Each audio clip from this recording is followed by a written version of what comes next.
This offense kind of just evolved, okay? It just kind of just evolved. When I got to Sam Houston State and worked for a guy named Willie Fritz, it was something that we kind of did out of necessity, and it's become a lot of fun. We're triple option, but we run triple option out of the gun and out of the pistol, and our triple option is based on the zone read schemes, okay? So it's a little bit different than the underneath center stuff.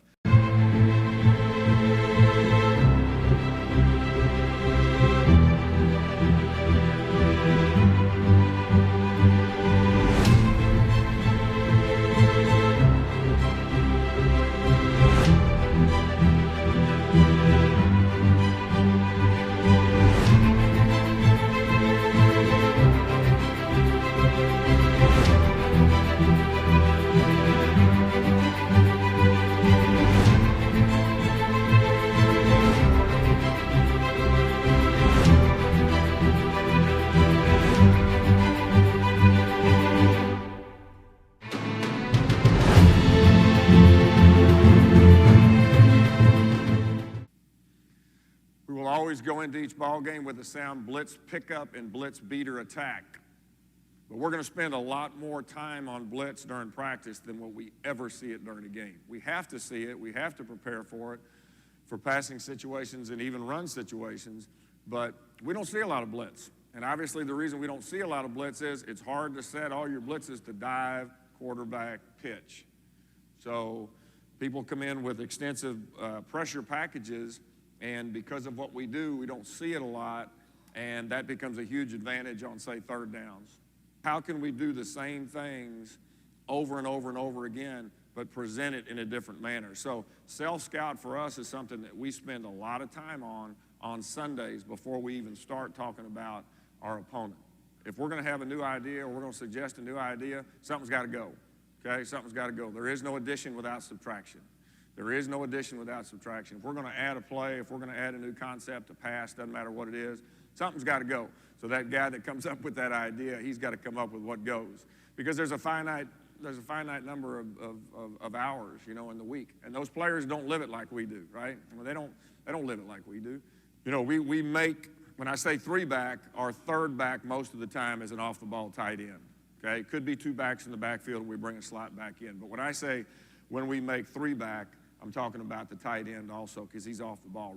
All motions should be executed at full speed. All triple-related motions should look as much like a cross-the-formation motion as possible. Try as best we can to get as close to that tackle, to the end of the line of scrimmage as we possibly can. Stay as flat as you can for as long as you can before climbing to the backfield, okay? Regardless of how you've gotten into pitch phase, your eyes should never leave the quarterback. You must be ready for a quick pitch. If the quarterback gets to the perimeter with the ball, you must always maintain your proper, what we call 1x5. We talk about 1x5 pitch relationship and never, ever, ever come inside the pitch key. Never come inside the pitch key. Always try to stretch the field. Always try to stretch that pitch key, that number 2 defender. We've got an orbit motion, which means that whoever is tagged to come in orbit motion will again be fast, be flat for as long as possible before you start to climb. We tell them his aiming point is the heels of the dive back, whether that dive back is in pistol or in gun. We will tell them to trust the quarterback to time up the snap to allow you to get into a proper pitch relationship while maintaining your speed. So we don't want that pitch back thinking and wondering and not trusting that quarterback and slowing down. That's up to the quarterback to time that up, and I'll go through that in the video as well. We didn't always have star, but we tie the word star with orbit to mean you're going to get back there now to the backfield, you're going to get set. You're going to become basically an eye tailback or a pistol back, okay? And then you're going to continue across the ball, okay? So orbit and star tied together. That would be orbit staying in motion, so that would just be H orbit for us, tagging to whatever receiver we want. And then H star, he would just go ahead and get set behind, you know, into a pistol position, whether that dive back being gun or pistol. And then that gives us a two-way go now, okay? Triple option is 30-31, 30-31F. F would mean that the gun back, if we have two backs in the backfield, we have a gun and a pistol back, the gun back would be the dive back. Otherwise, it's assumed if we have a pistol back that the pistol back is the dive back, if that makes sense, okay? triple option, 30 and 31. Predetermined give, inside zone, 20 and 21. So our 30 series is our triple series. Our predetermined series, as far as the triple is concerned, or the triple marriage is concerned, is 20 and 21, okay? This thing has really cleared things up. Just the numbering system, okay? Just making sure that we number who the read key is, who the pitch key is, and then who we want to arc to as far as the deepest defender. So we'll always have a 1, 2, or 3, regardless of the structure of the defense, and really regardless of the play, whether it's a double option or a triple option play, we'll always have a count, okay? And for us, the one it's not always this way. We've got some ways to change it up, but as a general rule, a 1 is a 4-eye on out, 2 is the next defender outside or stacked over that read key, and then 3 would be the force defender, the deepest force defender to that side. So we'll have this made up for our kids each and every week. Everybody will know, including these guys out here, what the count is, okay? And they've got to be able to recognize the count. So just as an example, this is 11 personnel for us, okay? Not very good motion. I'm going to show you some clips. I'm going to show you some clips here, and you're going to see some good things, and you're going to see some bad things, and I'll tell you where we're making mistakes and where we're pretty good. But for us, this would be 11 personnel. We call this scatter. This would be scatter left, H spin 30. Scatter left, H spin 30. So from a count standpoint, it's 1, it's 2. These guys are trying to get to an 8-man front with what they think is going to be orbit motion. You can see this guy getting down to a force position. He's trying to get to the middle third, okay? So again, the thing that's a little bit different for us is, it's off of the zone read. Our cruiser, who is our off-the-ball tight end, he is responsible for making the call as to where the pitch key or number 2 is. So he will yell on every stinking play, pass plays, everything. He will yell on everything, 2 inside or 2 outside, 2 inside or 2 outside. And that'll get that guy, the center, clued into who he needs to identify as the Mike backer. He should already be clued into where number 2 is, the quarterback. But really, these 3 guys, quarterback, H, and center, need to be on the same page as far as who the option key is. And the reason that is our cruiser now is responsible for cleaning up the box, okay? Cleaning up the box. So in this particular case, 2 would be outside. So he knows now I'm cruising the box. I'm cruising the box, okay? And if this box backer wants to scrape, I've got to pick him up so we can get to the perimeter option number 2. If he's a box backer and hang around inside, I can work to the 3rd level defender. What this allows us to do is push everything a man further. So oftentimes, we will get a lineman off to this force defender out here who's the fold player in case we give the ball on the triple, okay? All right, so you can see the cruiser working up to the box. Backer is a box backer, so he works up to the safety. Good job with the quarterback attacking the perimeter. I'm going to get into attacking the perimeter, and I'll get into the mesh principles, mesh coaching points, I guess, in a second, okay? So this would be 11 personnel. This would be H spin. For us, this would be 30. Inside zone blocking scheme, inside zone blocking principles for the line. And that's the beauty of, I think one of the beauty of what we do is the offensive line spends 70% of their time just working inside zone, double combos, working up to the 2nd level. Okay, just a different way to present it.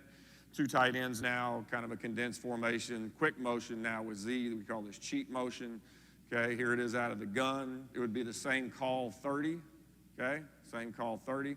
2 outside, 2 outside. So now that cruiser is going to block the box backer there, and you can see the read side tackle working to what we would call the Mike, okay? And the combo between the guard center would work to the furthest or play side, call side backer. And that's the thing that gets a little bit confusing as you watch this. We call this 30, but obviously all the actions, coming to the left. So the zone scheme, the call talks to the offensive line as far as the scheme is concerned, okay? We pick up an extra blocker with the cruiser. Here it is against odd, okay? So this would be the same this would be the same structure that you saw to begin with. 11 personnel, we call this scatter. Okay, we do not designate the back if he's in pistol. Let's assume he's in pistol if we don't give a backfield call. This would be twist motion that we talked about. Now he's set, so now we got a two-way go either way. I'm going to go ahead and go to the end zone here. They stem from an even to an odd, so now the count goes 1, 2, 3. Okay, you can see 1, 2, 3, and then we account for this inside backer right here with this tackle being able to get an outside release, which frees our tight end or our cruiser to become involved in the perimeter. Okay, so let me show you wide. We go ahead and read a 4-eye out of the pistol or out of the gun. Time and distance allows you to do that a little bit easier than maybe underneath center where you could blow up the mesh a little bit. Okay, we got fast guys. Okay, I'm gonna tell you that right now. We got fast guys, and that certainly helps as far as explosiveness and not having to call as many plays when you got fast guys. Okay. But you can see the tackle now working up to the backer to seal him, which really allows you to get an extra blocker out here on the perimeter to account for it. We'll have some change-ups on the perimeter as far as crack and arc and things like that. All right, this concept, I think, I put this in here as a special teaching part of the presentation because I think this is absolutely crucial in this offense, particularly if you're going to look at it out of gun or out of pistol as opposed to underneath center. Attacking the perimeter, the quarterback getting out and gaining yards, getting east and west, but at the same time getting north and south and attacking the perimeter and stretching the defense, to me, is one of the most important coaching points there is, okay? And the reason I say that is if he's out here attacking the perimeter, okay, then he's running away from all this inside pursuit. And he truly is giving us an opportunity to get to all three phases, okay? We've made the decision to pull the ball because number one closed, and actually the call here would be two outside, okay? So now our cruiser would cruise the box. We knew against this team, against this double eagle, I'd like to work this exchange, so he had to check this inside backer right here for the twist. And you can see that he does, but he moves on because he sees him as a box backer and a guy that's squeezing for dive, so we're able to get him all the way to the free. Now, this guy right here really reads the dive key just like the quarterback does. So if he sees that dive key, if he sees number one squeezing like hell, he knows that ball's going outside, okay? He knows that ball's going outside. And so he can go ahead and, I think after the quarterback, I think this dude right here may be the most important guy in the offense, okay? Because he's got to have the ability to adjust in space, and he's got to be physical. But it's a great job of attacking the perimeter. And here's a pretty good picture of the 1-by-5 pitch relationship that we talk about. Great job of this guy not giving up and thinking, okay, the quarterback's going to keep it. Because really the reality is that guy's wrong. He's a pitch player, but he says, okay, I've taken care of my responsibility. And this is where the big plays come. You guys that run triple option, you guys that defend triple option, you know the big plays come when the defense screws up. I mean, that's the way it is. But that's the beauty of the triple option is if we can be more precise and more disciplined in executing what we do than they are in defending what we do, then you got a chance to be explosive as can be. And I'm telling you now, you know, things have come a long way at New Mexico. I mean, it's been a heck of a ride. If we weren't running triple option at New Mexico, we wouldn't be where we're at. I mean, we have to do something different. We have to do something different. We have to make people stop on Sunday and say, holy crap, we got to relook at everything that we're doing, okay? Then you get all these spread teams. Everybody looks the same week after week after week. And then you're going to tell those scout team guys that have been running no back formations, okay, now we're going to put three backs back there and quarterback who's 6'5" and chunks the ball, you're going to ride and read all week long, scout team quarterback. You know, so it's all about, you know, it's all about us being more precise. Now, this is one of my favorite plays of all time. This is when we were at Sam Houston in 2011. We talk about attacking the perimeter. We're constantly on this quarterback right here. Even if the cruiser kicks the straight backer, and you got to jump up inside. Keep attacking the perimeter. Keep attacking the perimeter. Keep getting out there because they're going to be wrong, okay? You're going to make them wrong. You're going to make them wrong, okay? Coaching point here, and as you go through and watch this thing, watch our pistol back right here. See how he fades away? See how he fades away from the dive key? That's a key coaching point right there, too. The dive player can never, ever, ever drift or fade into the dive key. Okay, all that's going to do is going to muddy the picture.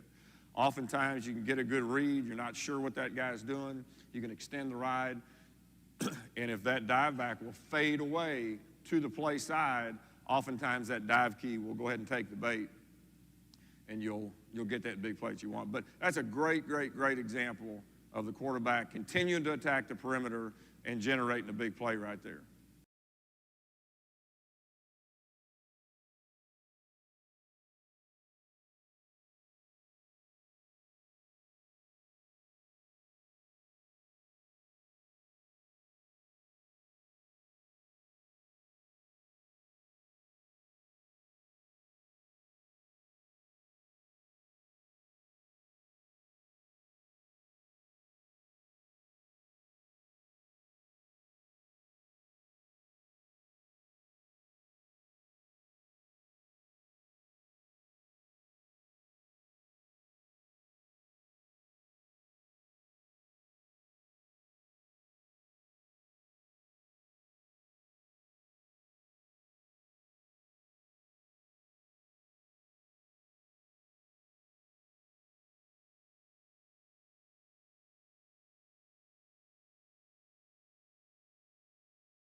is our gun mesh mechanics. Now, anyway, we talked about from the gun mesh, step to the back, seed the ball deep, get the ball as deep as possible, to that dive back, whether it be pistol or gun. Back has to have a soft squeeze on the ball. You guys have heard that term before. Tell the quarterback to get the ball on the running back's far hip. Get it on his far hip. That way he'll get it on his belt buckle. If you tell him to get it on his belt buckle or belly button, it's going to be on his inside hip, and you're going to have balls on the ground because he's not going to be able to get that soft squeeze. Transfer your weight as a quarterback, transfer your weight to the front foot through the mesh. And that's the difference between the guys that can and the guys that can't. You know, can they seed the ball deep, ride, and as they're riding, can they shift their weight to that front foot, okay? Can they shift that weight? And the flexion should come in the front knee, okay? And that also becomes his power foot when he comes off the mesh. Okay, and we talk about extending the ride, and the extension comes through shifting your weight. Okay, so here's our backfield. So I'm going to have 3 different practice drills that we do that are must for us. This is backfield. We just call this backfield. This is just the backs. And sometimes we bring the tight ends in there just for timing and if there's different looks as far as his crew's responsibilities. But the back basically is is on the inside leg of the play side or the backside guard or the read side guard, okay? We talk about open, crossover downhill, just like any other inside zone. It's open, it's downhill. The crossover downhill become the same step, okay? Big elbow, okay? Big pocket as far as the inside elbow is concerned. One of the keys to slowing things down and allow the quarterback to really extend the ride, if you can, try not to let this guy start until he catches the ball. Try not to let him start until he catches the ball. And that gives the quarterback a much better opportunity to make an educated read, okay? But you can see him shift his weight to the front foot. Pretty good job, okay? This is a 8-man front edge pressure, okay? So identify this dude in here. This dude right here is 1. Him is 2. Anticipating the quick pitch, anticipating the quick pull and pitch. Not predetermined, but anticipating. Okay, pressure situation, man on, man outside, arc to 3, because we certainly don't want to block 2. We'd like to option him, okay?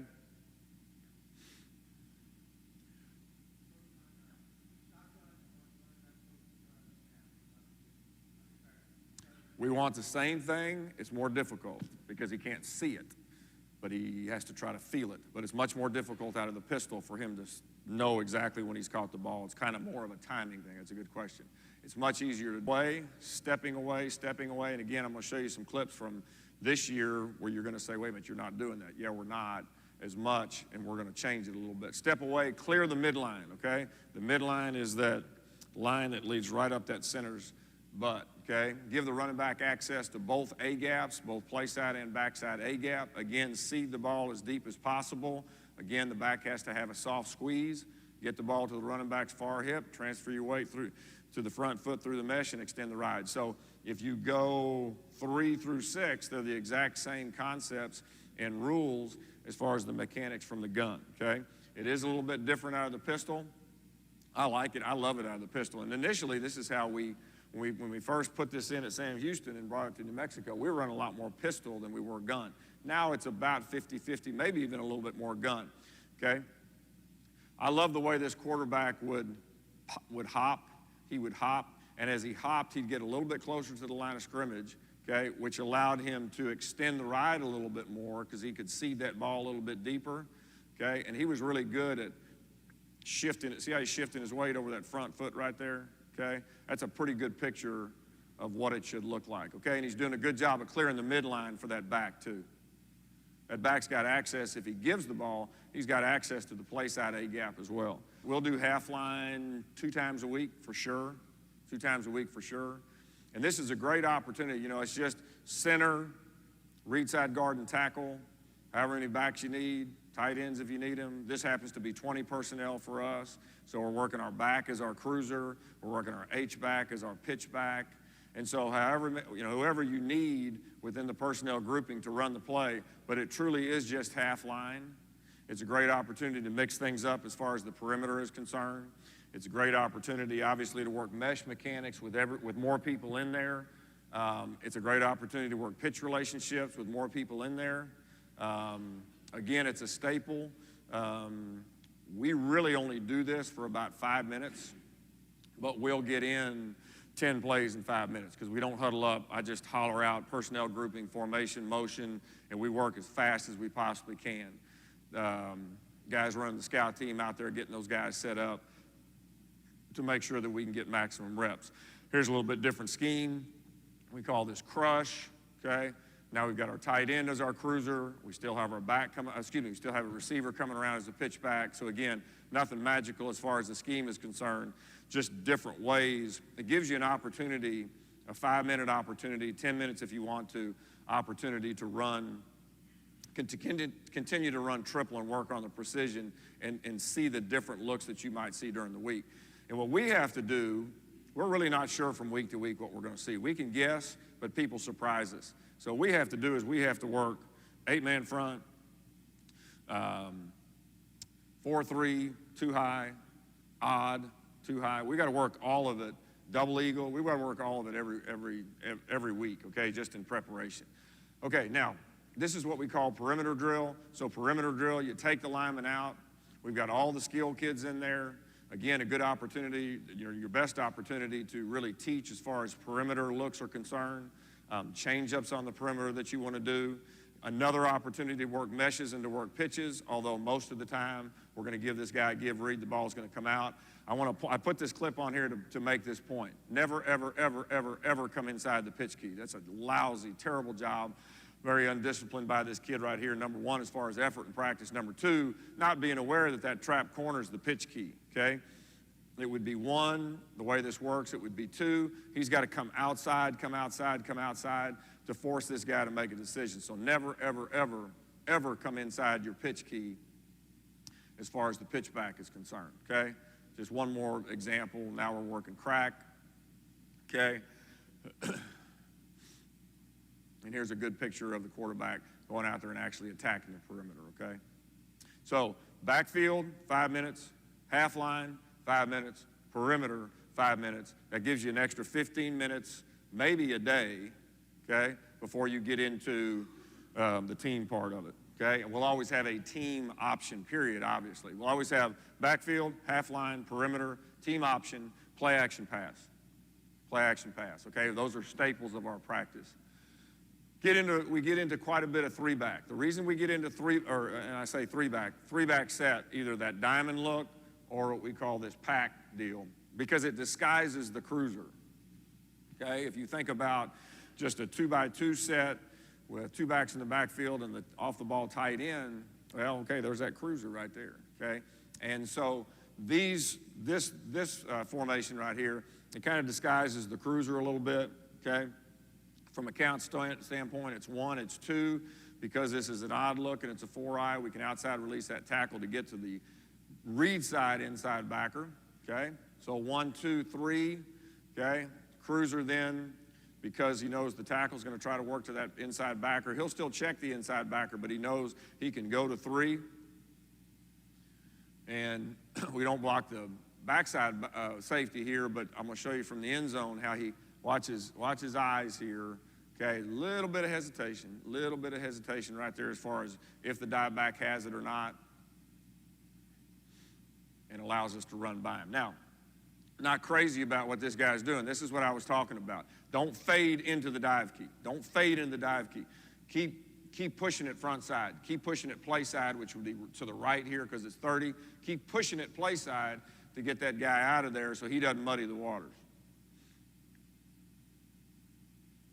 Again, there's shots of defenses that you might recognize. For every time that we had a big play, they stoned us 3 times, so, that doesn't matter. I mean, everybody's, okay. Pressure to the top, which often means you're going to get movement, line movement, away from the pressure. So we happen to be running the triple away from pressure here, okay? Watch what our cruiser does here. Watch our cruiser here, okay? Okay? He's got 2 outside, 2 outside. So that means he's inside. Okay? So it'd be 1, 2. He's got to ensure that the box is clean. Well, why go around the dive key when he's already up the field and outside? So he inserts, and really we kind of gain another blocker right there because they can kind of mess with you a little bit if he's a quarterback player and that inside backer stays inside and you're trying to get that cruiser outside of the read key, he doesn't always come outside the read key. Remember I said earlier, the quarterback and the cruiser, they've got to see things the same. Does that make sense to everybody? They got to see things the same, okay? So that cruiser right here sees that that 5 technique is giving the quarterback a give read. So go ahead and insert inside the dive key and help out in the box, knowing that the ball is going to be given. Okay? Edge pressure, tougher for the cruiser here. We just saw a shot earlier where we had edge pressure, potential quick pull and pitch with the cruiser on the read side. Okay? Cruiser's on the opposite side, which you got to do. You got to bring the cruiser from the call side to the read side post-snap some. You have to do that just to change things up, okay? Especially if they're mirroring the cruiser with the safety and you get him chasing. But this is still an arc situation for that cruiser, and you can see it's a little bit tougher to get out there. The guy's got more time to get down the field, but still he does a good job of getting there. Quarterback does a good job of disengaging and pitching the football. I think probably there's no question that from a backfield standpoint, there's less pressure on the quarterback meshing from the gun than there is from the pistol. This is the hardest backfield set to react to a quick pull and pitch. When you've got a pistol mesh and a gun back who's your pitch back coming from the opposite side. That's difficult on the quarterback, okay? So we'll game plan based on pressure tendencies as to what kind of backfield set we want to be in to run the triple. Okay? Here's an example of the give, okay? So here's an example of the give off the triple right here. You can see the cruiser has given a 2 outside call. So he's working inside to this backer right here, which allows this tackle to work to the guy we identify as the Mike, which allows this combo right here to work to the fold player, okay? And that's the thing that sets us apart a little bit than some zone read teams. Most zone read teams will put this tackle on the read side inside backer. Our cruiser will take care of him, which allows everything to be pushed one backer over, okay? Now this happens to be a 2 tight end set. This is a unbalanced 2 tight end set, so they got a little bit of extra gap to worry about. This is a decent shot. Now this is this year's mesh, so you can see things are a little bit faster. Now, not a bad job by 3. Not a bad job by 3 of wait until the ball is caught, okay, which allows the quarterback a little bit more time. But I don't like what the quarterback's doing right here because he's really not extending the ride. He's really not shifting his weight. So we're gonna change things a little bit to allow us to do that. But I think right here you can see a pretty good picture of where the combos work to, and how that cruiser allows you to gain a blocker, okay? It's just the old wishbone load scheme is all it is. Okay, so again, here's that triple stack look that we talk about. 1, 2, so that means the cruiser's gonna clean the box up. Okay, cruiser's gonna clean the box up. Read side tackle's gonna work to the Mike. Big time fade by that fold player up top, so we're having a hard time getting the guard or center off to that fold player, okay? But we get a pull read. Pretty good job of really a good job of the quarterback attacking the perimeter, and a good job of this guy maintaining his pitch relationship. Now, you'd like to see him still go. Don't give up. Don't give up. And that's one of the hardest things for those pitchbacks. Don't give up, because that's where the big plays happen downfield. This was to kind of seal the deal here in this particular game. We encourage cutting. We don't cut as good as the academies. But we do encourage cutting if we can. If we have to stay up, obviously leverage becomes really important, okay? All right, here we are again from 11 personnel. Now you're gonna see it run the other way. This will be 31, okay? So this is from 11 personnel. This is our H-back coming around on orbit motion. So let's talk about orbit motion, okay? So it's up to the quarterback to send him, time up his snap when he calls for the ball. And this is a pretty good picture. I mean, we talk about him being about a yard from the end man on line of scrimmage before he starts his climb. He doesn't want to start his climb really until the ball is snapped. And so this is pretty good timing right there. Really pretty good timing right there, okay? 1, 2 is actually here. 2 is actually here. So you can see our cruiser cruising the box, ensuring that we can get the ball outside when we get squeeze and scrape, so we can get to number 2. Number 2 goes to pitch, and quarterback keeps it, okay? No, this would be 2. Because he's the pitch key. I don't know who's asking the question. Because he's the pitch key, okay? And now you can, don't get me wrong. In this particular look right here, if you want to make him 2, and pitch off of him and arc to him, that's totally sound. I mean, you can do that. But what we found is you make him 2, that gives this guy a free run to kind of make the pitch a little bit muddy. So we kind of handle the first threat with the cruise, and we try to make the perimeter as clean as we possibly can. And that's why we identified that way. Does that make sense?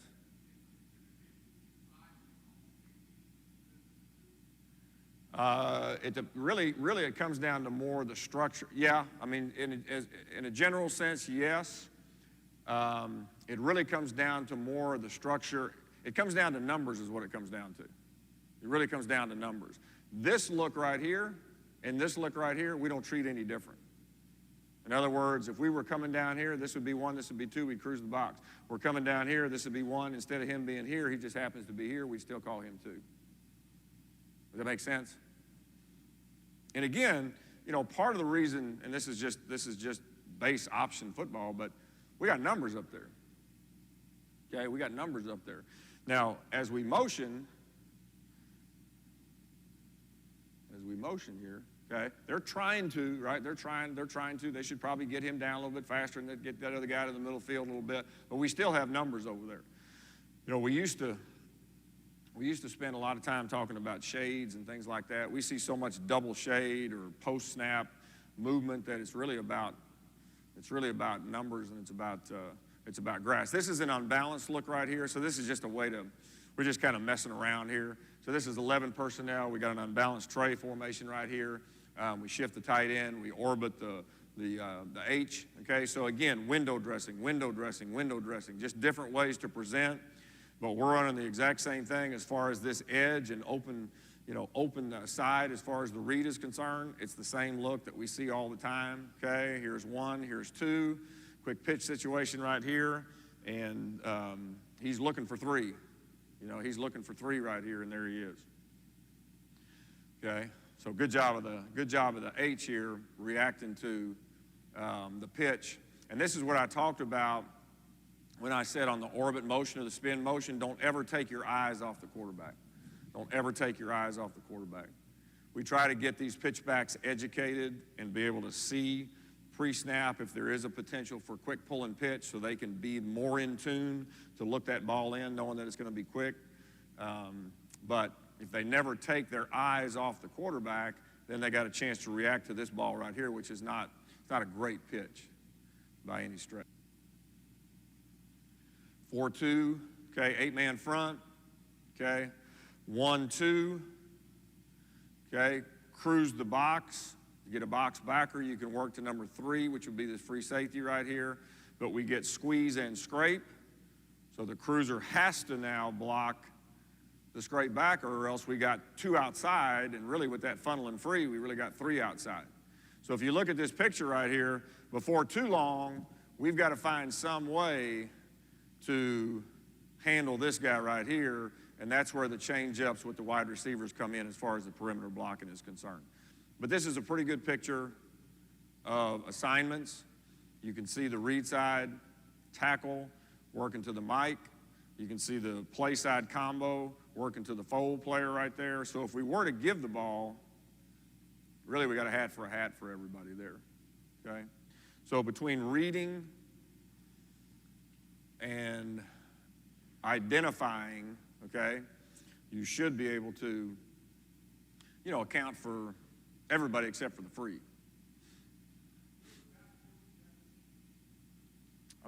Backfield depth. Yeah, now this again, we're going to change this, but if we're in the, now when we're in the pack, When we're in the pistol, this guy's going to be about a yard, yard and a half, depending on the speed behind the quarterback. It used to be 3. Used to be 3.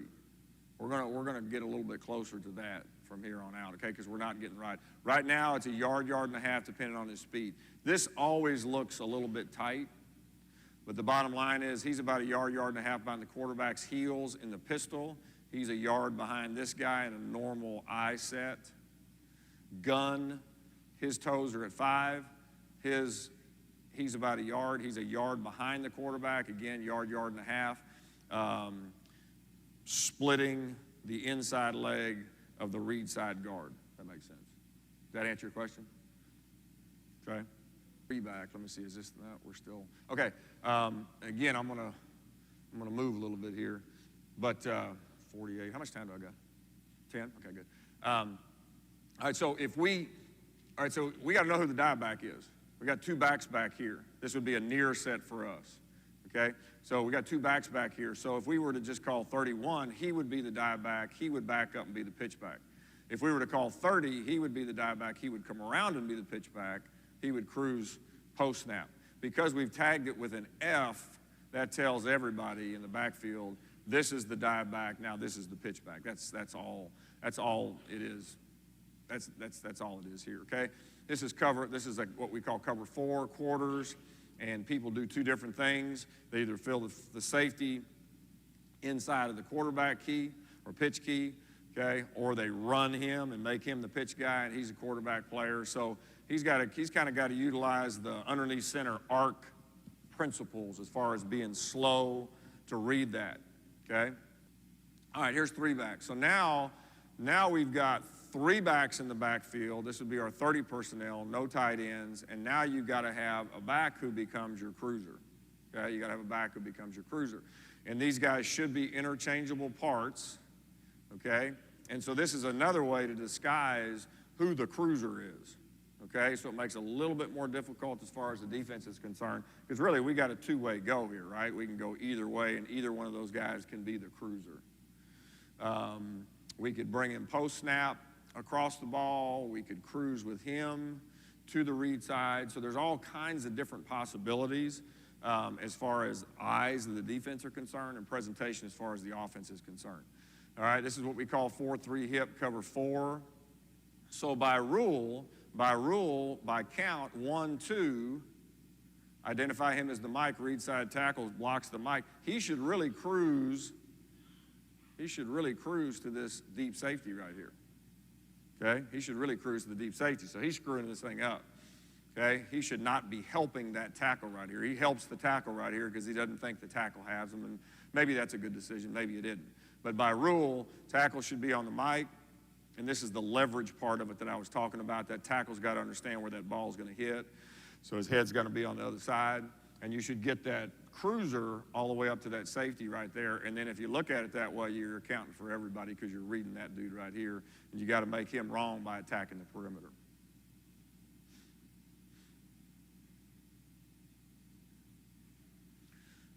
Okay, you've seen all kinds of different shades. You can see the 2 inside guys here, 1 technique. So we'll see 2 1s, 2 2s, 2 3s. We'll see 2s become 3s, 1s become 3s, and 1s. I mean, it's, we see a lot of different things there as far as the inside is concerned. But the double combos really should, take care of that. Okay, just a different blocking scheme. Navy just talked about this as far as the changing it up on the perimeter. Okay, instead of coming out here and optioning 2, we'll block 2 and really just pitch off a leverage is what we're doing. If we're having a hard time because this guy's stringing it out, the quarterback's trying to get to his pitch key, and everybody's running, we'll try to just form the wall with this wideout right here and really just pitch off a leverage is what it is, okay? Again, 4-2 box, 8-man front by rule, cruiser right here first, and then go block the safety. He determines that the backer's more of a box backer than a straight backer. You could argue that he should cut that backer right there and turn the free loose. Either way, we get the ball outside. Now they got a decision to make, right? They got a decision to make with this guy. Is he going to cover the crack and go, or is he going to crack replace? Okay, cover the crack and go, or is he going to crack replace? Absolutely. It's all inside zone principles right there. So he is pushing, his aiming point is the butt of the center right there, okay? And he's reading the first play side technique right there as far as the inside zone, just like old school inside zone. It doesn't matter, just like old school inside zone, okay? If as he's pushing play side, the backside technique crosses his face and forces him to stick his foot in the ground and get to the backside A gap or the read side A gap, that's perfectly fine, okay? But again, he's got to be disciplined in this situation to push front side to make sure that he entices this guy to close and take him so the quarterback can get out to the perimeter. If he were to work straight ahead right here, or certainly if he were to fade to the dive key, it's going to muddy this thing, and this guy can come off and actually make a play out there. All right, if you look at this right here, there's a number of different change-ups right here. We're taking the cruiser and we're false keying, okay? He's false keying. Against this particular defense, because it's man, it really doesn't have the same, it does have, I guess it has an effect, but the reason I put this clip on here is to show you that here's an example of a trap corner or a crash corner becoming your pitch key. Okay, he becomes your pitch key right here. So he could be a quarterback player, he could be a pitch player. We just got to come out and attack the perimeter as we normally do, but it's a good job of the quarterback disengaging off the mesh, knowing that he's got edge pressure, although late edge pressure from that corner. You'd like to see the pitch back just a little bit flatter, You know, that crash corner is making it a little bit difficult because he's kind of between both of them. But it's a pretty good job, pretty good example of the pitch back staying wide, getting outside the pitch key, and the quarterback attacking that trap corner. Okay, watch this. Ball's out. Didn't count. Slowed down, got lazy. We all got him.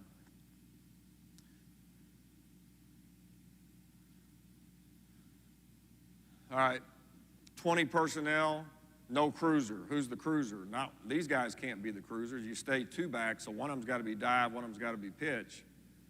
So now our H-back becomes, in effect, the cruiser by calling crack, okay? So here's one, here's two, got to count for him somehow, and there's the H-back coming in. So we're just running triple.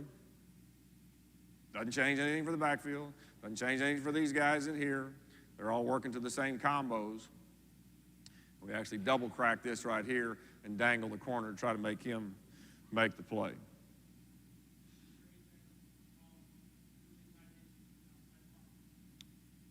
He doesn't do that. He will not make that call. Okay, he will not make that call.